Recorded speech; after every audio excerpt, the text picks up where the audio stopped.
உன் பரம்பரையில நடந்ததை சொல்லி வர்றேன். என் பரம்பரையில பூரா ஆடு நடக்குது, மாடு நடக்குது, கோழி நடக்குது, என் குஞ்சு கூட நடக்குது.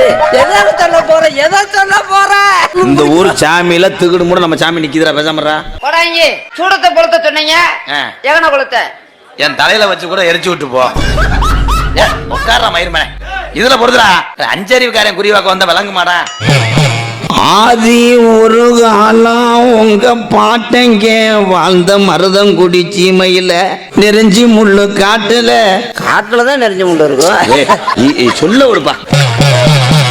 நெருஞ்சி முள்ளு காட்டுல உங்க கிளவி சீகரத்து கஞ்சி ஊத்துறா. கிளவி அடுத்த வரி தெரியல அர்த்தம். சொல்லும் போது ஊம் மட்டும் போடு.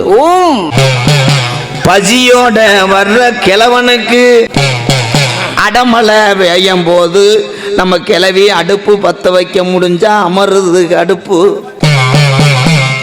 மழை நிக்கிது, கிளவி அடுப்பை எரிக்கிறா. சோறாக்கி இறக்கும் போது சோறு குலையுது. எத்தனை உடனே சோறு குலையும்? அடுத்த வார்த்தை யோசிச்சுக்க. சொல்றேன் பாரு. சொல்லு. கிளவி நாத்து சமந்து வரப்புல நடக்கும் போது பாவாடை அவருது.